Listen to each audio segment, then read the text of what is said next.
It is your Friday daily delivery. I am Michael Rand. Glad to be back for another day, and I hope everyone is having a great day out there as well. Really good show coming up. Jon Marthaler joins me here in just a few minutes to talk soccer, a dual-purpose appearance for Jon today. We're going to talk Minnesota United. They are in the throes of a 6-game losing streak after a great start to the season.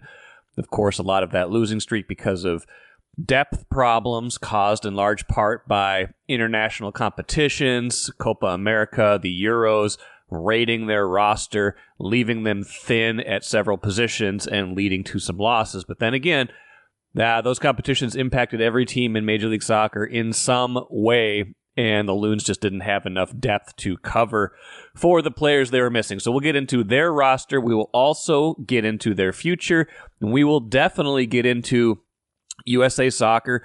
Greg Berhalter fired earlier this week after the disappointing exit at Copa America, and we will get into some possible replacements, which leads us down an interesting path into Canada's World Cup roster almost a decade ago, more than a decade ago, I guess, at this point. So stick around for that as we name some guys from Canada Soccer and I tell a little story. Also, a Wolves note at the end of the show. First, though, what I miss, kind of a Willi Castro few minutes of appreciation here. Named to the All-Star team on Thursday as an injury replacement for Jose Altuve. Ironically, Altuve off the team because of lingering soreness from a hit by pitch against the Twins last week. Bad break for him. Doesn't sound like it's a break. Bad luck for him, I guess, to be clear. But good. You know, his misfortune is Willi Castro's deserving trip to the All-Star game, a first-time All-Star, and just kind of a fascinating player in that the Twins picked him up last year on like a minor league contract. His career to that point had been entirely with the Tigers from 2019 to 2022. A utility player who had played a lot of infield, a little bit of outfield at that point.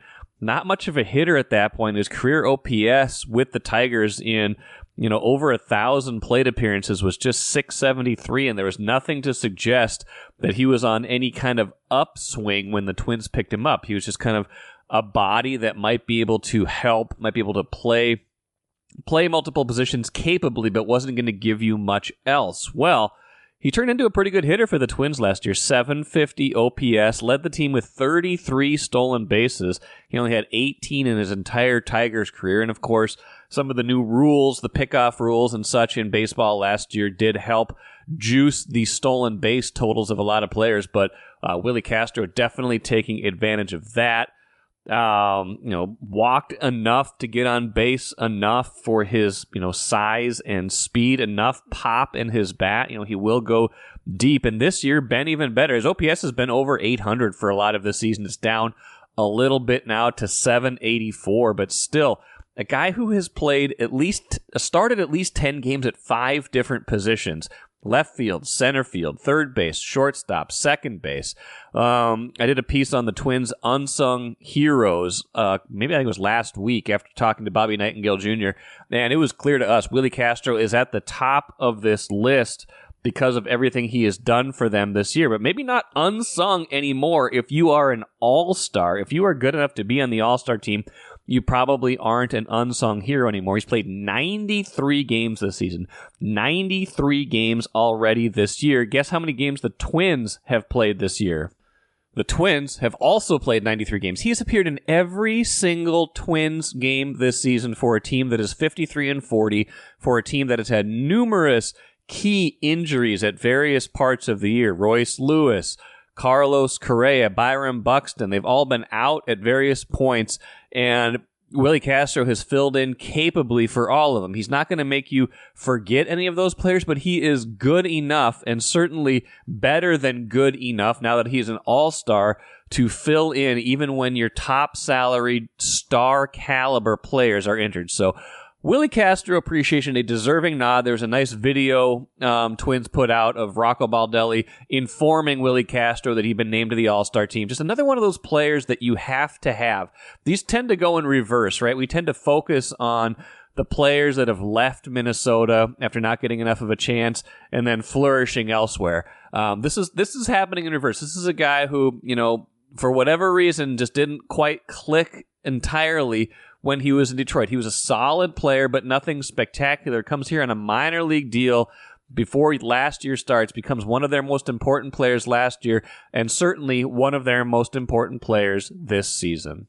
I'm Chris Hine, Timberwolves beat writer at the Star Tribune and the first 5-time guest in daily delivery history. Thank you for listening to this podcast. This work is made possible by our Star Tribune subscribers. For unlimited access to the articles mentioned in this podcast, our coverage of Minnesota sports from pros to preps, and even all of Rand's future blog posts about how the Timberwolves should trade for players they will never get, go to startribune.com/subscribe. Let's bring in Jon Marthaler to talk soccer right now, both Minnesota United and the U.S. men's national team. We got going pretty good before we started recording, John. I hope we didn't leave our best fastball in the bullpen, to mix metaphors. Oh, no. All the good stuff is available for a premium price. Send Mike a check, and he will send you all of the stuff that we already talked about. I didn't even record any of it. I have no idea what we said, but it was good. I remember it was good. We will try to reproduce that in a more polished form now. We're going to talk first about Minnesota United and then get into the expected and now official coaching vacancy with the U.S. men's national team and the seething, never-ending pool of candidates that some would have us believe are available for that role. But Loons, I think I can't remember if it was the last time we talked. One of the last times we talked for this podcast, I kept asking you, is this success sustainable? And you were like, yeah, we got to kind of have to see. And now, John, the question is, can they pull out of this tailspin? So the question has changed, has it not? It's going to be a very funny season to look back on, because you've got the best season the best start in team history running directly into the longest losing streak in team history. Yeah. It's like the Twins season, but take the first month and run it out over the last 4 months or whatever. Yes. It's been a struggle for the month, and part of that is to do with just missing guys, whether it was injuries and Copa America. I wrote in the Star Tribune just pointing out that in previous years, whether it was for the World Cup or for Copa America, MLS has always taken a break. They've always looked at the group stage and said, we're not going to play any games during the group stage of this tournament. And so anybody who had players who were going to play in the tournament might miss a game on the front end, maybe a game or two on the back end, but it wouldn't completely blow a hole in somebody's season like it has done for Minnesota. Philadelphia lost 4 guys to the Euros and Copa America. Yeah. Their season is in the toilet. Montreal still has 4 guys with Team Canada. They've done a little better because they beat Philadelphia. That was really the only only good thing they had going for them. It's just a number of teams that have been directly hurt by this, all because MLS wants to take a month and play the League's Cup in July and August, that's the rationale. It's the League's Cup that's keeping them from taking this time off. No one, of course, from the league came out and said, oh, we have to do this, and that's why we're not taking the time off. But you look at their schedule, you look at Minnesota United's schedule, their last MLS game is on July 20th, and then they don't play another MLS game till August 24th. You look at that big old month-long break. There's only so many months in an American year that you can play soccer without freezing to death. Ask anybody who played at Allianz Field on February 2nd about whether it's a good idea for MLS to go to a wintertime schedule. And so MLS, I think, looked and said, well, we really want to do this. We're going to just do that by not taking a break for Copa America. And I think it's really ruined a couple of team seasons, Minnesota included. That said, they also have some depth problems. They also have had some injury problems. These are all things that happen. It's just piling everything together has really been the biggest problem.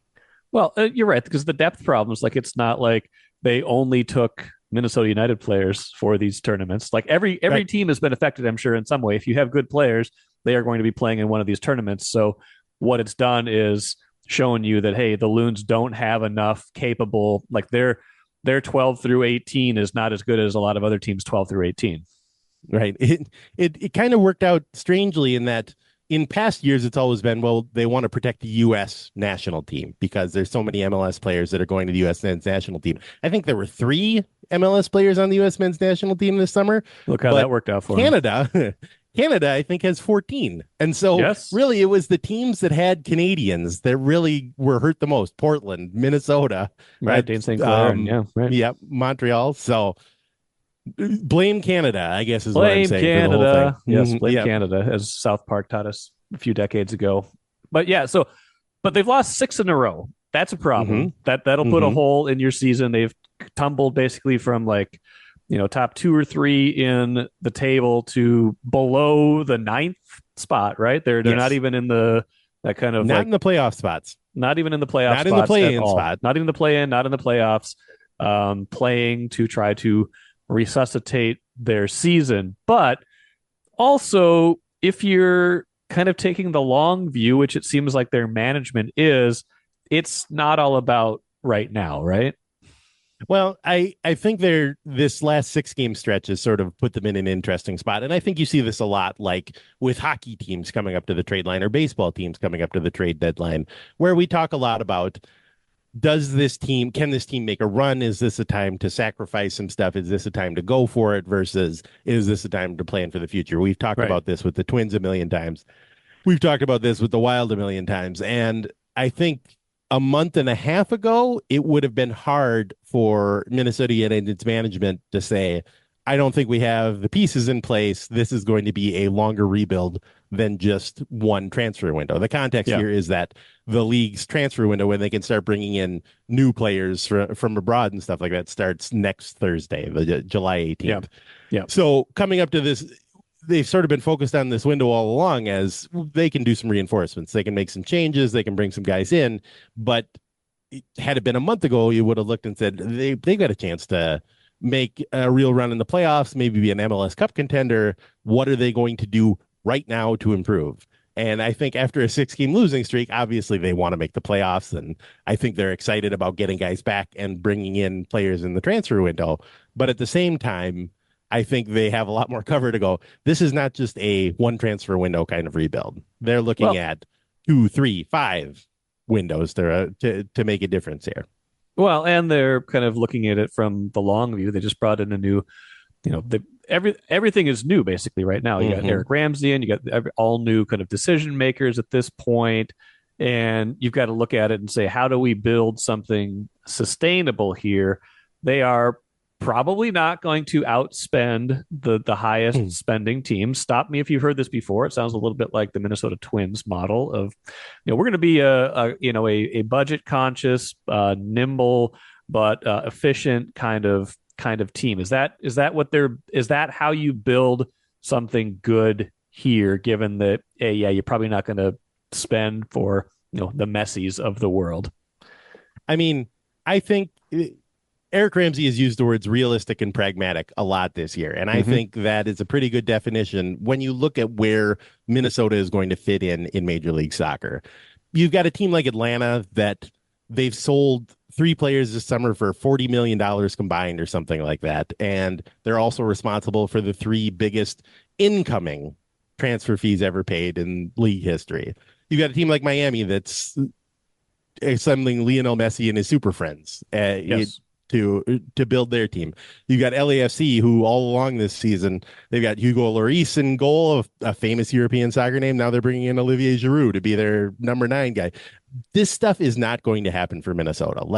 We know, and this is kind of a common refrain, but if you are a big name from Europe and Minnesota's offering you the same amount of money as LA or Miami or one of the teams in New York, I don't think that this is entirely insulting to Minnesota to be like, they're not really going to be in the discussion for those kind of players. And so I think they're being pragmatic with how they're going to try to build the team. And the teams, we got to sit down with Khalid Al-Ahmad this week for sort of the first time to talk a little bit about his plans, and the teams that he's name checking as in terms of how he wants to build the team are the teams that are going to be, as he said, efficient, like your Real Salt Lakes, Colorado, Philadelphia. I think is the model for everybody right now because they have developed a lot of guys through their academy. They've really built the team. Now it doesn't it doesn't help that they've just lost 5 in a row and drawn another one or something like Right. that. But if you take this last couple of months out of the equation,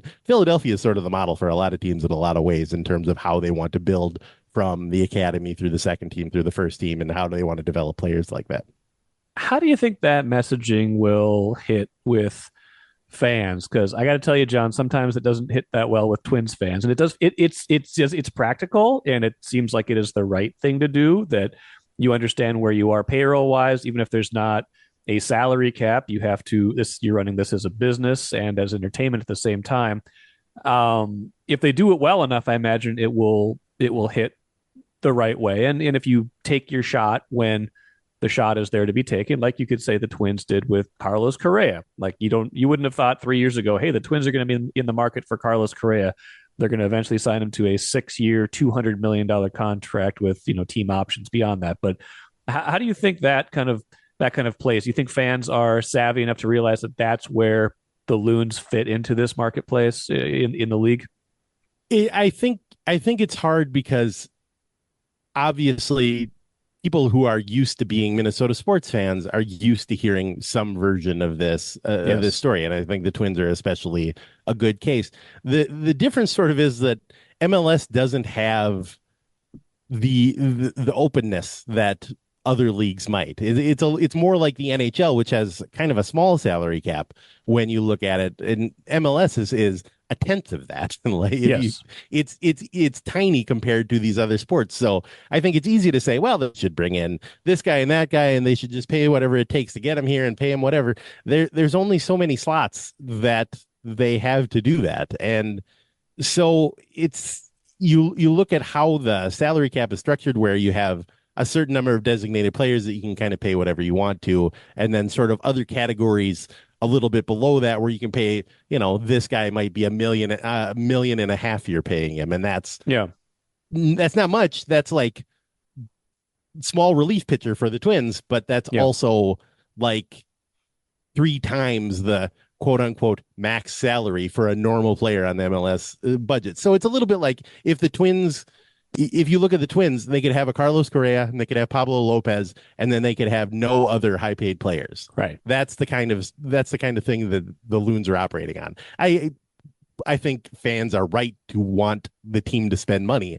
I don't think that fans should ever get into the process of not wanting teams to spend money, because that's what fans are and that's what fans do. But I think there's a sort of a salary cap reality here that is even more punitive than like the Timberwolves in the second apron. I, for one, can't wait until the Loons are out from underneath those Parisi and Suter buyouts so they can finally start spending some money. I don't know why the previous regime agreed to take on some of that buyout money from Parisi and Suter. 13 years. Bill Guerin is just, he will convince people to do anything he wants. He will. Joking aside, though, so what should be like, if this year started out really well, but then hit on hard times here, in part because of depth, in part because of the depth problems caused by these tournaments, like what should be kind of like A, the expectation for the rest of the year, but B, like when should we say, okay, I see this plan coming to fruition? Because they want to change a lot of things about how this thing is all operating. Yeah, I mean, for this year, I think the pie in the sky dream would be to have a home playoff series in the first round, get to that fourth place spot. I think they're 8 points back of Colorado something right now, but they have a third of the season left to go. So talking about, number of points back, it's still a little early for that. That's sort of their pie in the sky. I think they definitely want to make the playoffs. I think it would be, no matter what they're trying to build towards, if they don't make the playoffs, I think they would find it disappointing if they weren't a playoff team this season. As far as how long it'll take, I think you'll see some movement this summer, and that'll give, once they get into this transfer window, I think that'll give people a better picture of the kind of changes that they want to make. Because I think what El Ahmad said was, I think he wants to make some changes now. I think he wants to make some changes next winter. I think he wants to make some changes next summer. It's a gradual process, but I think this will be the first window where they have everybody in place. They have a coaching staff in place. They have the GM actually in town, and they can actually make a difference in terms of how they're spending money. Speaking of changes, let's shift to a little U.S. soccer talk. Greg Berhalter, not surprisingly, Greg is out. We learned that officially on Wednesday, but it was, either a poorly kept secret or just the subject of endless correct speculation that after the Copa America showing and losing in the group stage that he would be out of a job. I see I remember ESPN list. I think they repurposed it from earlier this week when they were openly speculating about it, but 16 candidates to replace Greg Berhalter. John, could we narrow that down a little bit? Because some of the ones there's like, nope, don't want that. Nope, that's not realistic. Like who are like 4 or 5 maybe names that we should watch for in this search, do you think? Well, if I was going to guess right now, I think the most likely guy for them to hire is Steve Cherundolo, who's currently the Los Angeles FC manager. He's the name that people sort of keep name checking as, oh, by the way, there'll be heavy conversations with this guy. He's had a lot of success at LAFC. He's a former U.S. men's national team player. I think in terms of what they have generally looked for in a coach, I think he probably checks the normal boxes. I think the pie in the sky one, I think everybody's main pie in the sky is Jurgen Klopp, isn't it? Yes. Like that's the guy people talk about. And I think it's ridiculous, but at the same time, in the very pages of the Star Tribune last year, I wrote that the women's national team's pie in the sky hire was Emma Hayes, then the Chelsea coach. And sure enough, they got her. Now, coaching the U.S. women's national team is a little bit different of a profile than coaching the men's national team. But, Jurgen Klopp's a crazy person. He would be an amazing hire for the U.S. as they go into hosting the World Cup. He would check all the boxes and do all of the things that they could possibly dream of going into the World Cup. And it would be really fun. I don't think it's going to happen. I think the chances are very low, but it would be awfully fun.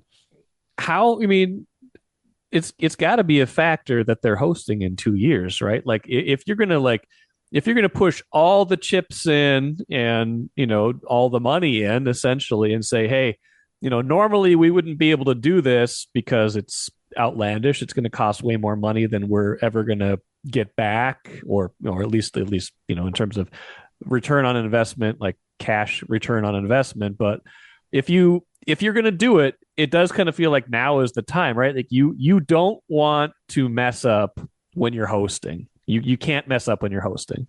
The funny thing about all of this to me is that if Tim Weah doesn't slap a guy and get sent off against Panama, we might not be having this conversation. Right. I wrote about that earlier this week. About how Greg Berhalter, I put that on social media and people were like, well, they still didn't play well down a man and they couldn't score against Uruguay, blah, blah, blah. These are all things, but I really am not sure we're talking about anybody but Greg Berhalter going into 2026. There are a huge segment of U.S. men's national team fans that have wanted him fired since the first game he coached. So there's obviously people who have been Berhalter out from the very beginning. But I think that's the hardest thing about hiring a guy specifically with 2026 in mind, because you can hire, Jurgen Klopp, Pep Guardiola, whoever you want. And if something goes wrong in one group stage game, you might be done no matter what. Right. That's the problem with international tournament soccer. It's just, it can turn on a dime, and it certainly did when Tim Weah lost his goal. Yeah. They don't have to qualify, right? Because they're the host, They don't have to worry about qualifying. No, but also it's a 48-team World Cup. So honestly, if the United States ever doesn't qualify for a World Cup when there's 48 teams, they should probably just cancel soccer and shut it down for a while. Soccer's canceled. Soccer's been canceled. Soccer is canceled. Yeah, the whole country, it's just banned. Because there's going to be 6 teams from CONCACAF that qualify. It was maybe 7. I can't remember the number, but it doesn't even matter. There's too many teams. I should have this at the top of my brain, but they missed the last one, right? No, they qualified for 2022. They missed 2018. 2018. Okay, sorry. Yes, that's right. That's right. 2018. I was The pandemic happened and I forgot everything, but it was 2018. Doesn't have anything to do with being in your 40s. That's right. Berhalter got them through to the. And then it was lackluster. It was not like nobody was like really proud. Nobody was proud. Lackluster. They got through the group. That's always pretty good. Then they got slapped around by the Netherlands, but a lot of teams get slapped around by the Netherlands. But we weren't like super proud. We were like, okay, that was like bare minimum expectations. It wasn't an amazing thing where you're like, wow, this was really a step forward. It was a lot like 2010 all over again. Okay, they made it through the group. That's amazing, but It wasn't like Landon Donovan scoring a dramatic goal and everyone chanting USA. It was not that. Yeah, nothing like that. No, but but realistically, so you just named two. Like, so Yep. You got realistic, and then you got pie in the sky. Like, any other names that make sense to you? There's also two that I think one would be funny, one would be very funny. Let's talk about the funny one because I think this is funny too. I think it would be funny to hire Canada's national team coach, who's Jesse March, a guy who played for the U.S. men's national team, wanted the men's national team job. And I think it would be funny because he just took the Canada job and he's gone out of his way during Copa America to talk about how bad the U.S. is. That's what we were talking about. I couldn't believe he gave hilarious. I couldn't believe he gave that interview during Copa America. I'm sure someone just asked him about it, and it was just like, yeah, you have connections to Team USA. But yeah, he was talking about like how disappointing it was. I don't know if it was after the Panama game or after it was all said and done, but he was like, yeah, as someone who still follows this, obviously I'm coaching Canada, but man, the vibe over there is not very good. I'm paraphrasing, but it was like, that is weird. It is weird that he is giving this interview and saying that. I mean, on the one hand, it's like, well, he just took the Canada job. There's no way. But on the other hand, Canada soccer doesn't have any money, and his job title is like the MLS season pass national team coach built by the Home Depot or something. I don't know what it is, but it's like there's a corporate sponsorship in there somewhere. So I don't think I think U.S. Soccer might have the money to tempt Jesse Marsh away, and he's clearly got the vitriol and the anger to take it over and do that as well. So. Yeah. And so that's the funnier one. The second funniest thing that they could do, and this is directly from MLS soccer writer Matt Doyle on Twitter, but after the World Cup, Greg Berhalter wasn't the coach. Then they did a whole review. Then they rehired Greg Berhalter. Right. The funniest thing they could possibly do would be to do another review and then hire Greg Berhalter again. Come on, they're not going to do that. Absolutely the best thing not they could do. Happen I am rooting for it. I have to tell you, I am rooting for them to rehire Greg Berhalter again just because, I don't know, I like riots. I like fans who are angry. Yep. Speaking of hilarious, did I ever tell you about the time that I tried to just like walk into a Canada World Cup qualifier in 2012 when I was in Toronto? No. You're in Toronto. Where were they playing? Like I think wherever the were they at BMO Stadium? Yeah, BMO Toronto FC BMO, Stadium. Yeah, BMO. It was BMO. Okay. And of course I was there with Sharkman. And so we're getting ready to run the marathon in Toronto, and we're just like, hey, there's a World Cup qualifier. We don't have tickets, but let's just see what happens. We walk down there, and we're just like trying to get tickets. Nobody's selling tickets. And I'm just like, what if we just tried to walk in? And so it was like halftime. I'm like, what if we just tried to walk in and kind of like blend in? So we tried to do that. We get like turned away right away. But then someone's like leaving. Like this was my idea, by the way. You would think this was not my idea given the company I was keeping, but it was my idea. And so then like people leave. Like there's one set of fans that like leaves the game at halftime and says, hey, we're leaving. Do you want our tickets? So we're like, sure. So we like walk in. It turns out they're like front and center, like, a little bit in the corner. I'm not going to be picky, but a little bit in the corner, but like second row. And so like we watched the second half of a Canada World Cup qualifier. I think it was a World Cup qualifier. It might have been a friendly, but I think it was a World Cup qualifier like October of 2012. Could that have been a qualifying cycle at that point? I don't know. It's a little bit fuzzy. Yeah. Do you remember who they were playing? It was like if they were playing the Netherlands, that wasn't a World Cup qualifier. I'll just tell you right now. It might have been Cuba because I think there was like some there were some defections that happened.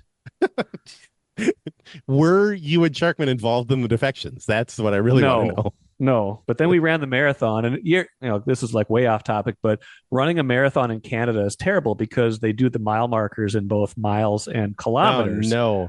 And so there's like a million of them, and the kilometers, there's 42 of them in a marathon. There's 42 kilometers in a marathon.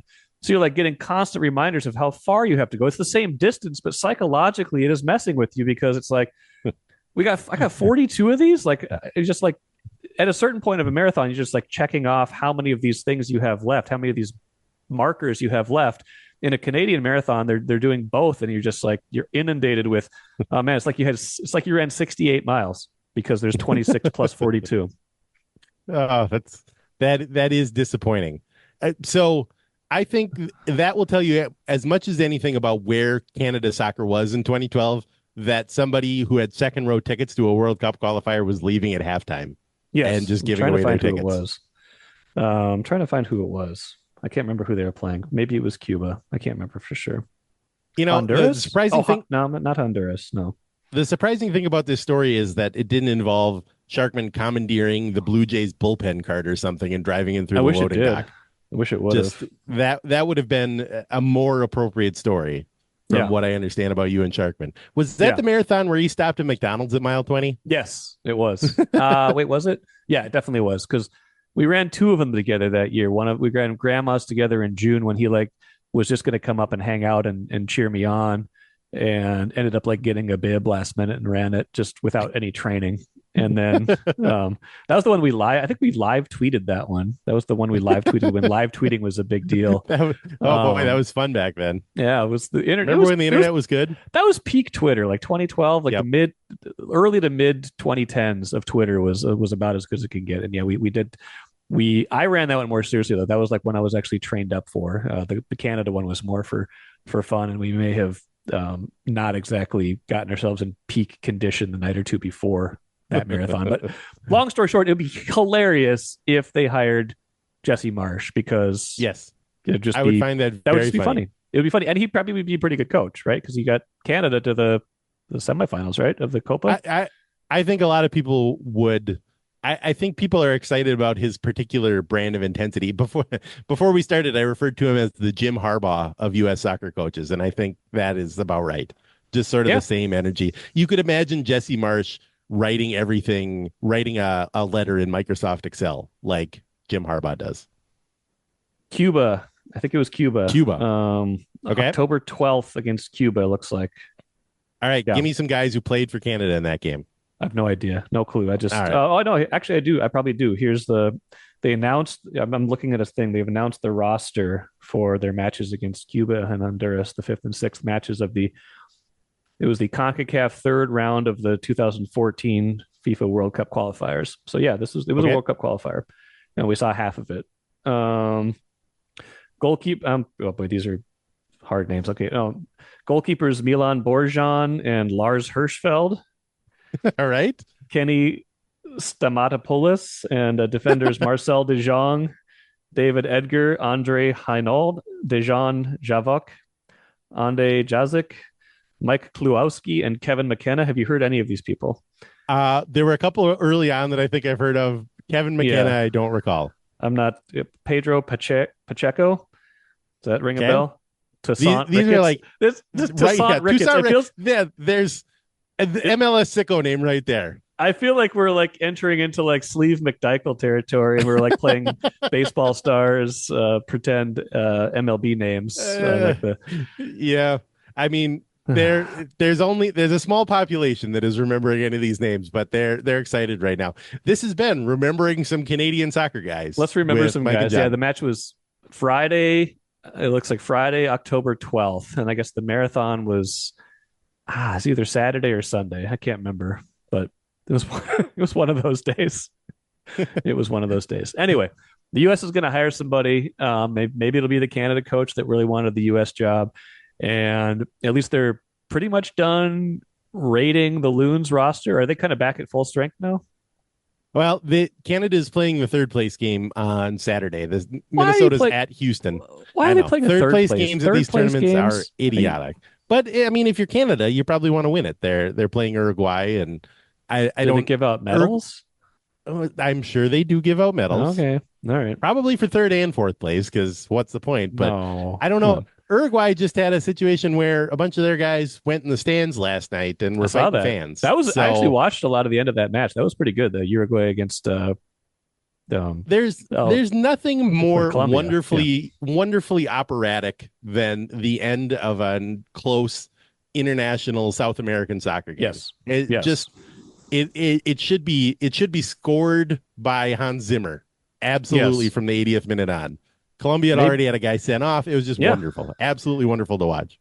Maybe the U.S. should hire Colombia's coach, because they went down a man and didn't have a problem. Well, I think life's a little different when you're the Colombia manager and not the United States manager. But I guess could be a little different. Well, we'll see what happens. The Loons, should be back to full strength relatively soon, and maybe they can turn their season around. John, whenever that happens, I'm sure we'll talk again. Thanks for joining me today. Absolutely. There's very few podcasts where I get to talk about Toussaint Ricketts, and I'm glad this is one of them. Great stuff from Jon in what was probably the first and the last edition of this podcast in which we named a whole bunch of national team players from Canada from 2012. But you never know. We could also do that at some other point. We're just naming some guys. Let's name some guys. Canada World Cup Soccer Edition, a postscript to our conversation. Sounds like the U.S. has made overtures, reached out to Jurgen Klopp, but doesn't sound like he is interested in managing the U.S. team. Maybe a polite decline. Sounds like he wants to take some time off, but you never know. Let's just keep that door open until it's completely shut. It was not like a definitive no. So I guess we'll see, but probably not Jurgen Klopp. Probably going to be someone else filling that vacancy. Now let's finish with the cooler. It's a quick one. Timberwolves open summer league play today. I know it's not like, a big deal, but they do play the Pelicans today, 4:00 in Vegas. Wolves versus Pelicans. Big summer league for the Wolves. We've talked about this. I know it's just kind of silly. Like what does it really matter? Well, it's important because these guys on the back half of their roster, these young players, their draft picks this year, some of the guys they've picked in recent years, this is an important year. They need to establish some new depth. They need to establish who is going to fill spots, basically like 8 through 11, 8 through 12 on the roster. Those guys aren't probably going to impact a lot of games early, but as there's injuries, as guys emerge, and certainly in future years, these guys will play key roles as salaries jump for the Wolves, and these guys remain inexpensive. So it's a big summer league. If you have a chance, check it out. Looks like it's on ESPN2 today at 4 p.m. So Wolves versus Pelicans in the Summer League. And that will do it for me today. Good stuff coming up next week. As always, Royce on Monday. Probably some Joe Mauer stuff as we get ready for him to be inducted into the Baseball Hall of Fame. Yeah, that's just a weekend from now that he will be inducted into Cooperstown. So we'll have some Joe Mauer content. Until then, enjoy the rest of your weekend. Back at it again on Monday.